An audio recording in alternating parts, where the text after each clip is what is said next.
농산물 꾸러미를 미리 구독하면 농가소득이 35%에서 40%까지 올라간다는 이야기 혹시 들어보셨습니까? 소비자가 한 해 농사비를 미리 내주고 농민이 제철 채소를 정기적으로 보내주는 방식인데요.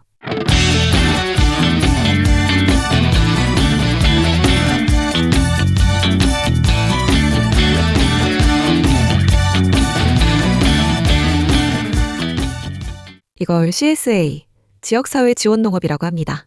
요즘 귀농하신 분들이나 소규모 농가에서 관심을 많이 가지시는 모델이에요. 그런데 이게 정말 농민한테 좋기만 한 걸까요? 아니면 또 하나의 유행에 그치는 걸까요? 오늘 밥상의 말단에서는 CSA라는 이 농업 모델이 실제로 농가에 어떤 변화를 가져오는지, 그리고 우리가 놓치고 있는 현실은 뭔지 짚어보겠습니다. 먼저 CSA가 뭔지 쉽게 풀어드릴게요. 쉽게 말하면 농산물 정기 구독입니다. 넷플릭스 구독하듯이 소비자가 매달 혹은 시즌 시작 전에 돈을 먼저 냅니다. 그러면 농민이 그 돈으로 씨앗, 사고비료 사고 농사를 짓습니다. 수확이 되면 매주 한두 번씩 제철, 채소 꾸러미를 보내주는 거예요. 핵심은 두 가지입니다. 첫째, 선불입니다. 농민이 봄에 농사 시작할 때 이미 수입이 확보되어 있어요. 둘째, 위험을 같이 나눕니다. 올해 장마가 길어서 채소가 잘 안 됐다. 그러면 꾸러미 양이 좀 줄 수 있어요. 대신 풍년이면 꾸러미가 넘칩니다. 이 풍흉의 위험을 소비자와 농민이 함께 지는 겁니다. 중간 유통을 거치지 않으니까 농민은 더 많이 받고 소비자는 더 싸게 먹을 수 있는 구조예요. 그러면 실제로 돈이 얼마나 차이 나는지 한번 볼까요? 시금치를 예로 들겠습니다. 같은 1헥타르에서 2,000kg을 수확했다고 칩시다. 일반 도매로 넘기면 킬로당 1,500원 받습니다. 총 매출 300만 원이에요. 여기서 유통비 100만 원, 생산비 150만. 원 빼면 손에 쥐는 건 50만 원입니다. 순이익률이 17%도 안 돼요. 같은 시금치를 CSA로 보내면 어떻게 되냐? 킬로당 4,200원을 받을 수 있습니다. 중간 유통이 없으니까요. 총 매출 840만 원에서 배송비 80만 원, 생산비 150만 원 빼도 순이익이 610만 원입니다. 순이익률이 72%가 넘어요. 같은 땅에서 같은 농사를 지었는데 손에 쥐는 돈이 12배 차이가 납니다. 이게 중간 마진을 빼면 생기는 구조적 차이예요. 물론 이건 이상적인 계산이고 현실에서는 여러 변수가 있습니다만 방향성은 분명합니다. 한국에서 이 CSA가 본격적으로 시작된 건 2009년 언니네 텃밭이 설립되면서부터입니다. 처음에는 정말 소수였어요. 로컬푸드 운동에 관심 있는 활동가들 중심으로 농가 50여 곳, 회원 3,000에서 5,000 가구 정도, 시장 규모로 치면 2, 3억 원 수준이었습니다. 그러다 2013년부터 지자체들이 로컬푸드 정책을 본격화하면서 바뀌기 시작합니다. 귀농귀촌 정책도 맞물리면서 언니네 텃밭 모델을 따라하는 조직들이 전국에 생겨났어요. 2015년이면 조직 수가 350개, 회원이 9만 가구까지 늘어납니다. 그리고 결정적인 전환점이 2020년에 옵니다. 코로나 팬데믹이요. 외출이 어려워지니까 온라인 구독 수요가 폭발했고 공급망이 끊기면서 우리 동네 농산물이 얼마나 소중한지 다시 깨닫게 된 거죠. 이때 조직 수가 600에서 900개로 뛰고 회원이 12만에서 18만 가구까지 급증합니다. 언니네 텃밭 매출만 50억 원에 가까워졌어요. 여기서 잠깐 이 숫자들을 들으시면서 혹시 이런 생각 드셨을 수 있어요. 그래봐야 전체 농가에서 몇 %나 되겠냐고요. 맞습니다. 솔직히 말씀드리면 한국 전체 농가가 100만 가구가 넘는데 CSA 참여 농가는 약 4,000개입니다. 0.4%도 안 돼요. 시장 규모도 250억에서 300억 원 정도로 추정되는데 한국 전체 농산물 시장에서 보면 미미한 수준입니다. 그런데 중요한 건 규모가 아니라 가능성이에요. 이 모델에 참여한 농가의 소득이 일반 농가보다 35%에서 40% 높다는 건 구조만 바꿔도 농가 소득이 이만큼 올라갈 수 있다는 증거거든요. 그러면 다른 나라는 어떨까요? 사실 이 모델의 원조는 일본입니다. 1960년대 후반에 시작된 테이케이, 한자로 제휴라는 뜻인데요. 당시 일본에서 농약 사용이 급증하면서 먹거리 안전에 대한 걱정이 커졌고 얼굴을 아는 사이끼리 거래하자는 운동에서 시작됐습니다. 지금은 약 2,000개 조직에 80만에서 100만 가구가 참여하고 있어요. 일본 전체 가구의 2%가 넘는 겁니다. 시장 규모가 5천억에서 6천억 원으로 추정됩니다. 한국의 20배가 넘어요. 특히 주목할 건 테이케이 참여 농가의 순이익률이 50%에서 55%에 달한다는 점입니다.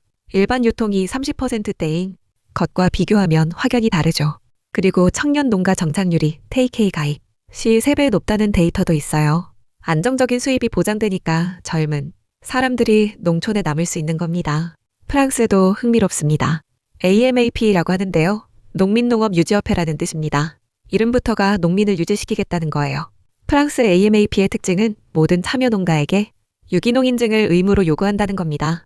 화학비료, 농약 전면 금지, GMO 절대 금지, 3년마다 토양 검사까지 합니다. 그래서 AMAP 참여 농가의 유기농 비율이 95%에서 100%예요. 프랑스 전체 유기농 비율이 10% 남짓인 것과 비교하면 완전히 다른 세계입니다. 그런데 재밌는 건 이렇게 까다로운 기준을 적용해도 농가 수익성이 일반 유기농보다 20%에서 30% 높다는 거예요. 안정적인 판로가 있으니까 친환경 농업을 할 수 있고 친환경이니까 소비자가 기꺼이 프리미엄을 내는 선순환이 만들어진 겁니다. 독일은 한 발 더 나갑니다. 솔리다리쉐 란드비르트 샤프트 연대 농업이라고 하는데 소비자들이 농지와 장비에 공동 투자까지 합니다. 은행 대출 없이 농사를 시작할 수 있으니 청년 농가 진입 장벽이 유럽에서 가장 낮다고 합니다. 자, 여기까지 들으시면 CSA가 맞는 해결책처럼 보이실 수 있는데요. 근데요, 여기서 반전이 있어요. 현실에는 꽤 심각한 한계들이 있습니다. 첫 번째가 겨울 문제입니다. 봄부터 가을까지는 꾸러미가 풍성해요. 봄나물, 여름채소, 가을 수확물까지 다양합니다. 그런데 겨울이 되면 보내줄 게 없어요. 배추, 무, 당근, 감자가 반복됩니다. 소비자 입장에서는 매주 비슷한 꾸러미를 받으니 실증이 나는 거죠. 실제로 11월부터 2월 사이 구독 이탈률이 30%에서 40%까지 올라갑니다. 여름에는 잘 유지되던 구독이 겨울만 되면 빠져나가는 거예요. 이걸 구독 피로라고 부르는데 2023년 이후 한국 CSA 성장이 둔화된 가장 큰 원인 중 하나입니다. 두 번째 문제는 농가 노동 강도입니다. 이거 의외로 많이 간과하시는 부분이에요. 일반 판매는 수확해서 선별하고 도매상에 한 번에 넘기면 끝입니다. CSA는 다릅니다. 수확하고 개별로 선별하고 가구별로 포장하고 배송 준비하고 소비자 문의에 SNS로 답하고 컴플레인 처리까지 해야 합니다. 월 노동시간이 일반 판매 농가보다 50% 정도 늘어납니다. 250시간이 350시간이 되는 거예요. 소득은 올라가지만 시간당으로 따지면 기대만큼 차이가 안 날 수 있어요. 특히 혼자서 농사 짓는 소규모 농가에서는 이 부담이 상당합니다. 농사도 지어야 하고 택배도 싸야 하고 카카오톡도 답해야 하니까요. 세 번째, 기후위기 앞에서의 취약성입니다. CSA는 기본적으로 정상적인 기후를 전제로 설계된 모델이에요. 그런데 요즘 기후가 정상인 해가 있습니까? 2023년 7월 폭우 때 채소 병해가 급증해서 일부 CSA 조직은 3주에서 4주간 배송 자체가 불가능했습니다.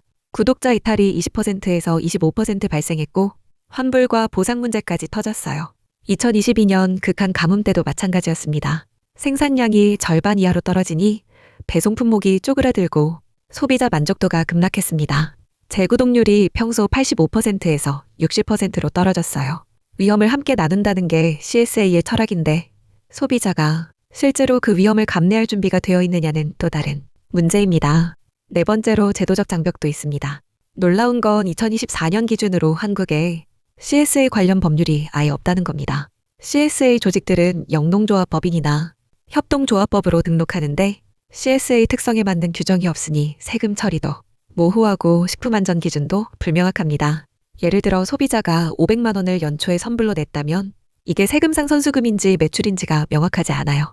농가 자체 포장은 식품제조 카테고리에서 빠지는데 만약 식중독이 발생하면 책임 소재가 불분명합니다. 프랑스나 독일은 CSA에 대한 정부 차원의 정책 지원과 법적 기반이 잘 갖춰져 있는데 한국은 아직 그 출발선에도 서지 못한 상황이에요. 그러면 이런 한계에도 불구하고 CSA가 의미 있는 이유는 뭘까요? 여기서 좀 더 넓게 봐야 합니다. 한국 농가 평균 소득이 비농가의 70% 수준이라는 건 오래된 이야기입니다. 그런데 이 격차를 좁히는 방법으로 우리가 그동안 뭘 했냐 보면 대부분 생산량을 늘리거나 보조금을 주는 방식이었어요. CSA는 접근이 다릅니다. 생산량을 늘리는 게 아니라 유통구조를 바꿔서 같은 생산량으로 더 많이 가져가게 하는 거예요. 일반 유통에서 농민이 소매가의 19%를 가져간다면 CSA에서는 76%를 가져갑니다. 4배 차이예요. 이건 보조금으로는 절대 만들어낼 수 없는 구조적 변화입니다. 그리고 프랑스 AMAP 사례가 보여주는 것처럼 CSA는 친환경 농업으로의 전환을 가능하게 하는 경제적 기반이 될 수 있습니다. 유기농으로 전환하면 처음 2, 3년은 수확량이 10%에서 20% 줄어듭니다. 일반 판매 농가는 이 감소를 감당하기 어렵습니다. 하지만 CSA로 안정적인 수입이 확보되어 있으면 그 전환기를 버틸 수 있어요. 언니네 텃밭도 2020년 이후 농생태약 원칙을 도입해서 화학비료 사용률을 30%대에서 5%대로 낮췄는데 이게 가능했던 건 구독 기반의 안정적 매출이 있었기 때문입니다. 지역별로 보면 상황이 조금씩 다릅니다. 경기도는 수도권 소비자 기반이 크니까 조직수가 약 300개로 가장 많고 경쟁도 치열합니다. 충남은 친환경 인증 농가 비율이 50%에서 60%로 높아서 CSA 참여 농가 평균 소득이 6,500만 원으로 전국에서 가장 높은 편이에요. 전남은 지자체 지원 의존도가 높은데 연간 50억에서 70억 원의 예산을 CSA 조직 지원에 쓰고 있습니다. 이렇게 지역마다 조건이 다르니까 CSA를 시작하려는 분들은 자기 지역의 소비자 기반과 지자체 지원 현황을 먼저 파악하시는 게 중요합니다. 혹시 이거 아셨어요? CSA가 소비자한테도 꽤 이득이라는 거요. 4인 가족 기준으로 마트에서 장 보면 신선 채소에 월 60만 원 정도 쓰는데 CSA 구독으로 바꾸면 35만 원 정도로 줄어듭니다. 연간 300만 원 넘게 절약할 수 있어요. 신선도도 마트 기준 6.5점이면 CSA는 8.8점입니다. 수확하고 하루 이틀 안에 도착하니까요. 다만 소비자도 각오해야 할 게 있습니다. 내가 원하는 채소가 아니라 농민이 그 주에 수확한 채소를 받는다는 거예요. 양배추가 먹고 싶어도 이번 주 꾸러미에 양배추가 없으면 없는 겁니다. 이 불편함을 받아들일 수 있느냐가 CSA 소비자로서의 첫 번째 자격이에요. 이 뉴스가 결국 말하는 건 이겁니다. CSA는 만능이 아닙니다. 겨울 배송 문제, 노동 강도, 기후, 취약성, 제도, 부재까지 넘어야 할 산이 많아요. 하지만 같은 농사를 짓고도 유통 구조를 바꾸는 것만으로 농가 소득이 이만큼 달라질 수 있다는 건 우리 농업의 문제가 생산이 아니라 구조에 있다는 걸 보여줍니다. 일본은 60년 전에 이 길을 시작했고 프랑스는 농민을 유지시키겠다는 이름으로 이 운동을 만들었습니다. 한국은 이제 겨우 15년째입니다.